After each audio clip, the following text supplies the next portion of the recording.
G'day everyone, welcome back to another episode of Lucky to Be Alive. I'm Alex, and of course I'm here with Christian. Kia ora. And we've got another exciting, thrilling, and awesome tale for you today. We do indeed. And I guess this one all starts back in our hometown in Tauranga. Mm-hmm. And I think it was like any other day, you know. I'm sitting at home doing my own thing, and I get a call from Alex, and he's That's the way it goes. Exactly, and he's pretty much gone and decided that we're going to do this big kayaking trip, and it's not down any rivers, and it's not out to some distant land as I was expecting, but it's actually to an island really close to where we live called Rabbit Island. And I don't know, how would you describe the island, Alex? I'd say it's about 800 meters offshore. It's not a very big island. I don't know how to say it in square meters. I can't be that specific. It's quite tall. It's a round, tall island off the coast of Mount Maunganui. Yeah. Beautiful, beautiful, stunning island. It is. And so with that context, essentially what happened is we go over to Alex's house, we collect the kayaks that we're using, and Alex has got like this really nice and new kayak that he's using, and I'm using this old bung one that he's given me, which from what I heard was a very successful and hadn't had anything wrong with it. I think what I didn't tell you about that kayak actually is we found it in a farm in Waitomo. Oh, no way! Yeah, we were just driving along, and there it was lying in a farm. We spoke to the owner of the farm, and they didn't want it anymore because it was about 50 years old or something. Oh, so we just grabbed it and chucked it in the back of the car. Well, that's great to know now. And, so we pick up this kayak, and it's like relatively early in the morning, and the idea is we were going to kayak out to Rabbit Island to scout out for some abseiling. And so we get in the car, we pack all the kayaks, and all is well. We've got like some food, and it's like we're sorted. We could stay out there for the night. Not really, but we could. And so we get to the beach, and there's like quite a lot of surf going on. I don't know how like big they were. I don't know, I reckon a meter or so. Yeah, a little bit more than that. A bit more than a meter. Yeah, quite a few people swimming that day. Yeah, quite a few spectators. Yeah. And so did I warn you about the hole in the bottom of your kayak before we set out? I can't remember if I did or not. No, you didn't. No, you did. I did. You said, there's a little bit of a hole. But I said it shouldn't be a problem. Yeah, that's right. And so in my head, I'm like, it's just like, it's going to be fine. Like a little bit of water will get in, but it's nothing really to worry about. It's only 800 meters away or so, this island. And so anyway, we get started. We've got all this gear packed in, and pretty much we take it out, and within like 2 minutes of being in the water, it's starting to sink already. Like I didn't even get past the breaking point of all the waves, that they were actually just like pushing it down. And so I'm like, flipping heck. Like we went back to the beach, and I'm just like getting all this water out, and it's just like, I hope this isn't going to be one of those days. And I mean, famous last words, but you know what? Like as much as that's kind of like, that's not anything too serious, but that was the start of, like a list of events where we should have stopped then, or like we should have taken the sign. That, but as always, we continued. So we took it back to the beach. Yep. We emptied it out. Something went through our heads to think that this won't happen again, even though we have not dealt with the situation whatsoever. So we started paddling up. I think we just decided that we'd just try get out there quicker. That's what it was. If we do it faster, it won't have time to fill up the kayak, even though we only made it like 20 meters offshore. Yeah. Oh, geez, that was, we're just like, all right, let's just, if we go really fast, like the water won't get in underneath it, and so I'm like, oh man, like, Alex has been kayaking for ages, I've done it outward bound once, I know what I'm doing. And this time, so we go back out, and mind you, Alex is fine. He's just like, I want to sit on top kayak. Yeah. So I'm not going to sink. Yeah, no, he's just happy as. And pretty much, he just looked at me, he's like, you need to gun it. And so I start gunning it. I'm going like as fast as I can out. You're way out in front of me. You're at least 100 meters in front of me. Easily. Because we just send you off as fast as you can go. Yeah. And I just remember kayaking behind him, a little bit concerned, but thought it was all going all right. And then I just remember him starting to sink lower and lower in the water. And he's so far out in front of me, I'm trying to yell to him to turn back and get to the shore, but he can't hear me because he's so far in front, and he just sinks lower and lower in the water until what I see is basically just the front of the kayak just shoot up into the air, and kind of like a Titanic sink, just sinking lower and lower into the water. And man, like at that point, like, because I was just like gunning it as fast as I can, and I can see the water coming in, and I'm still convinced, like, oh, I must have been halfway at that stage. Yeah. And I was like, man, I'm definitely gonna make it. There's no way. And then I just remember like getting a bit tired. I was like, oh, I could probably slow down the pace a little bit, and that's when all the water just filled in the back. Got like all the like my like clothes and like food in there, and it started like falling out. And I was like, oh shit, you got to be kidding me. And I'm still in it, and it starts like flipping backwards. And so I'm like, shit, how do I get out of the kayak?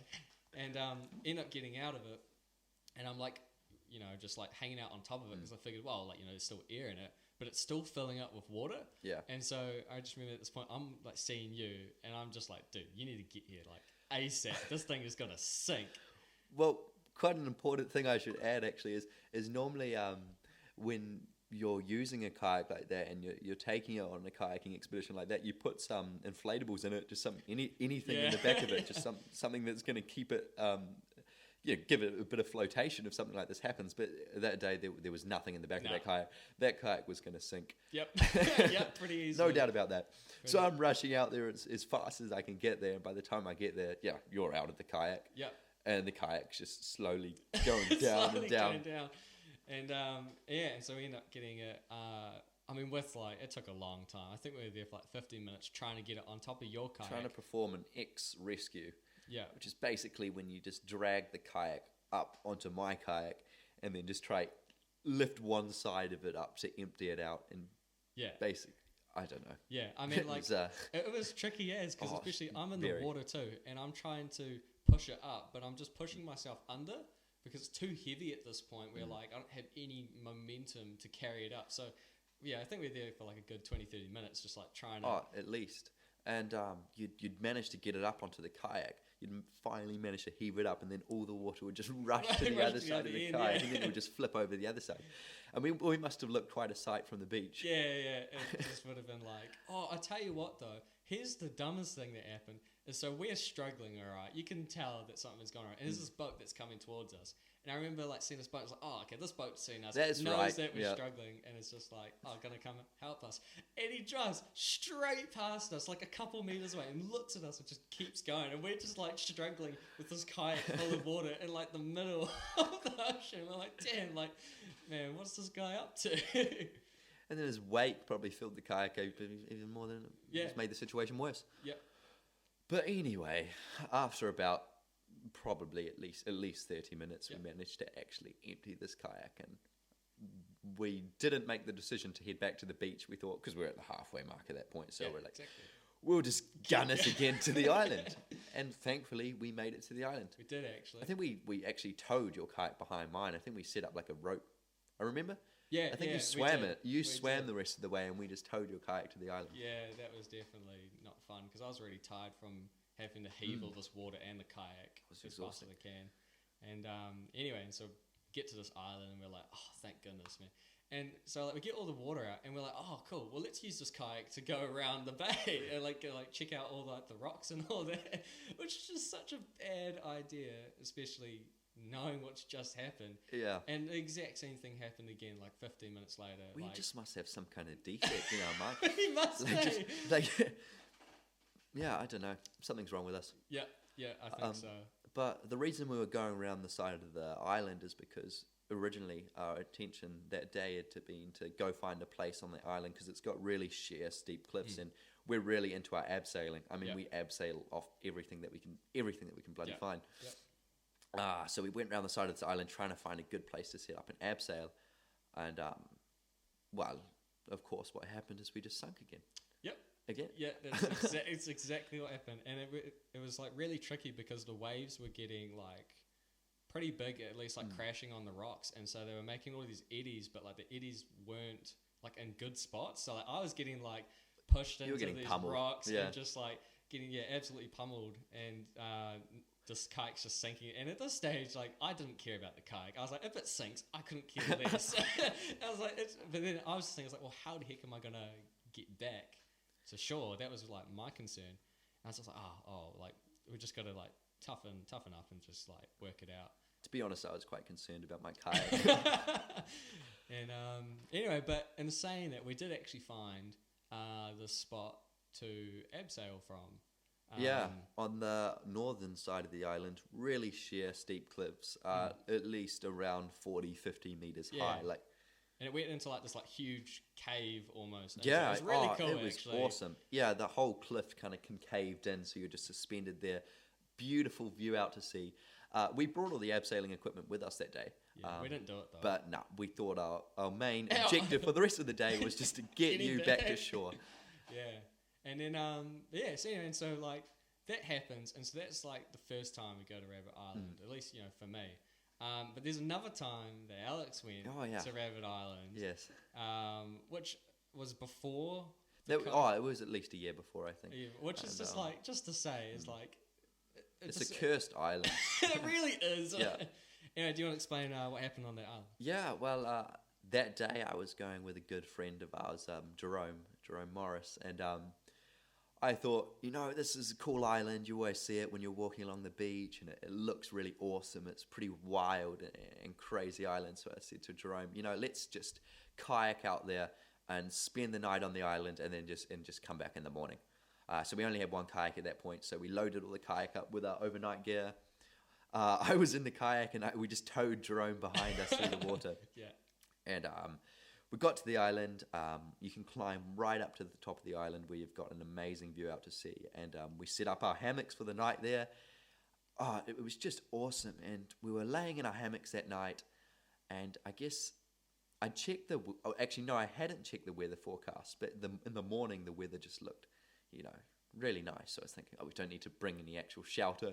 Don't need to bring any tarps. There's not going to be any rain. So we're just lying in our hammocks at night, and then we just both start to feel the rain just slapping against our faces, and we're just like, shit, damn it.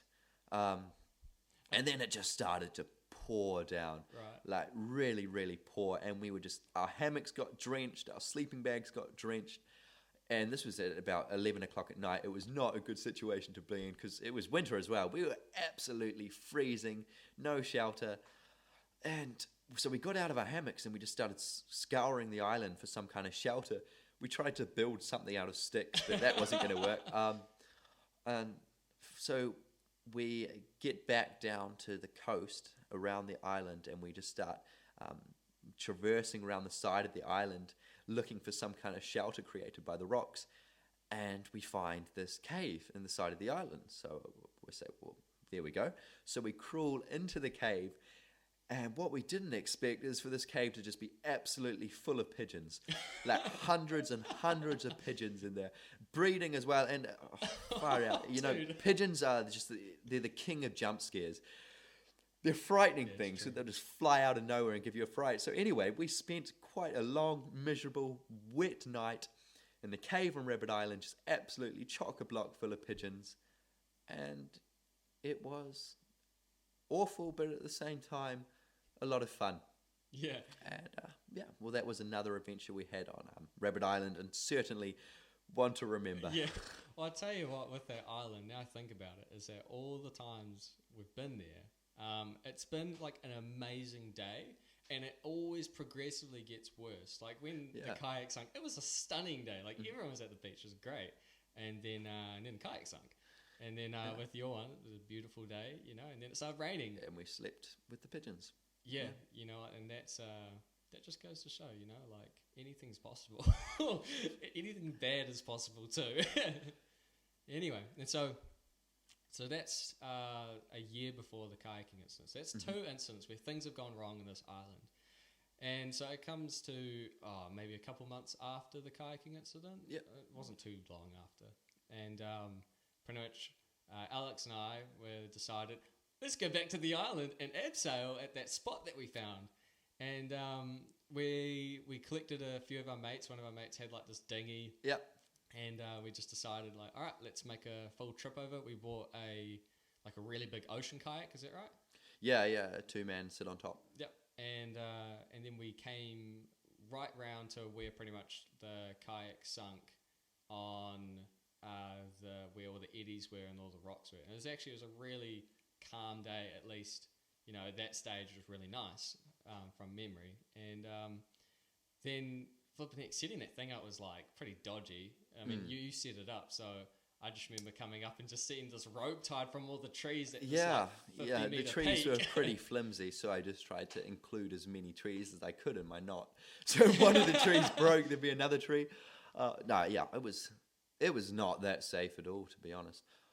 But man, was it an absolutely stunning abseil. It was amazing. Like we said, about 40, 50 meters high, and you'd go over the ledge, and there'd be a bit of walking down the wall, and then it would just open up into this huge sea cave. It was stunning, and of course, because there was no land to land into, we would just abseil into a kayak.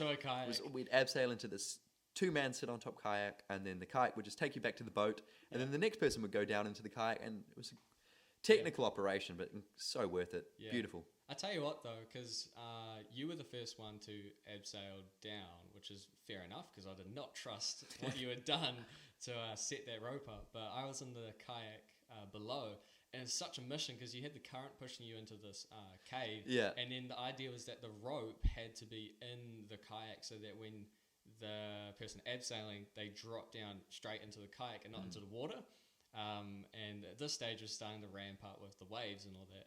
And but it was amazing. Like I just remember seeing you come down this curve, got some and great there's photos. this point where the cave had gone in, and you're not bouncing off the rock surface anymore, but you're actually just like dropping down, mid-air, and it was amazing. One, watching you do that, but then yet alone when I got to come up and actually do that, it was like, I was scared shitless, man. Going that first lean over the ledge, looking back at the trees and just seeing the rope just seeing them kind of bend as you went over, and seeing my mates be standing there just being oh cool, man.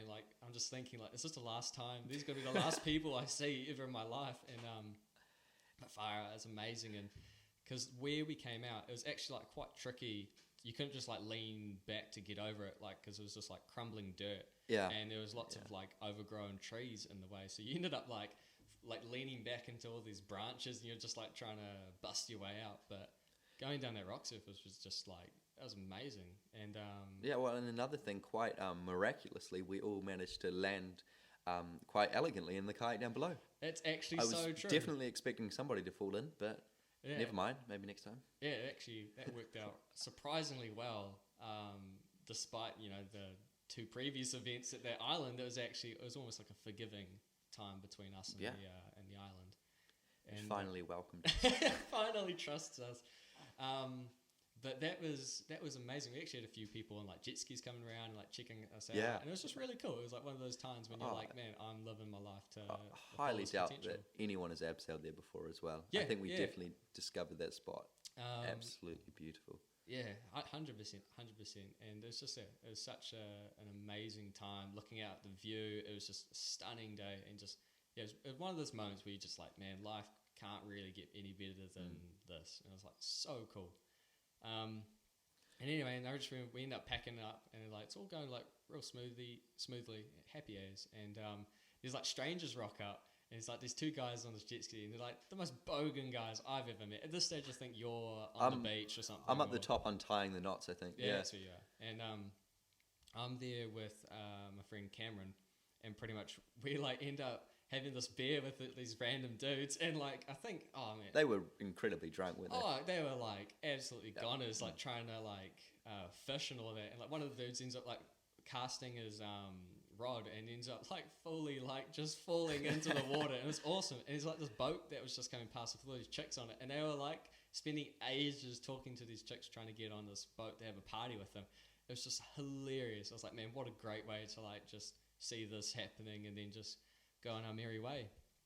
And we get back to that beach, and you can't really complain with what happened. The boat got dinged up a few times on some of the rocks when we tried to actually get into the beach to load up and all that. But I mean, that was actually like quite a smooth adventure. Not completely uneventful, because if you remember on the trip back to shore in the boat, the weather really did pick up, and the waves, just the swell was insane. Unbelievably enormous.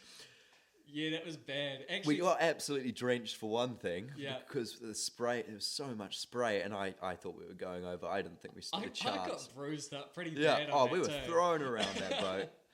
But our mate Cam, who was driving the boat, he kept calm and he got us through that swell. Yeah, true. So good on him. I tell you what, though, a sign that we did ignore before that is when we went out to Rabbit Island, all the boats were coming back in, and we didn't check any of the forecast for anything. We just figured, it's a nice, stunning day. What could happen? And we really should start. Doing that, eh? But yeah, man, what an amazing adventure that was to go do. And, as an encouragement to you guys, go do some awesome stuff like that, Find someone that at least checks the weather forecast, unlike us. But yeah, far out, that was just a moment to treasure, to say the least. I mean, what do you think? Ooh, I've done a lot of abseils in my life, and that was definitely the best one. Yeah. Something special about that cliff, definitely. Yeah, I mean, we've abseiled waterfalls before. We've abseiled off bridges, trees, many cliffs, but that's top one, eh? That tops the list for sure. Yeah, so as an encouragement, guys, go get out there, and the first 2 times we went out there, it's it was pretty bad. It was a bit of a disaster each time, but third time's a charm, as they say. It's a cliche for a reason, But yeah, cool. So is there anything else you want to add? No, I think you've said it all, actually. Awesome. Hey, well, thank you so much for listening, guys, and I hope you guys have an absolutely merry day. Yeah, sweet as. Hey guys, thanks for listening. I hope you enjoyed it. If you want to hear more about our misadventures, follow us on Spotify or YouTube. Yep, and if you want to hear more and see more of our behind the scenes and some pictures of our adventures, follow us on Instagram, Facebook, and Snapchat, and we'll be updating those regularly. Sweet as. Cool.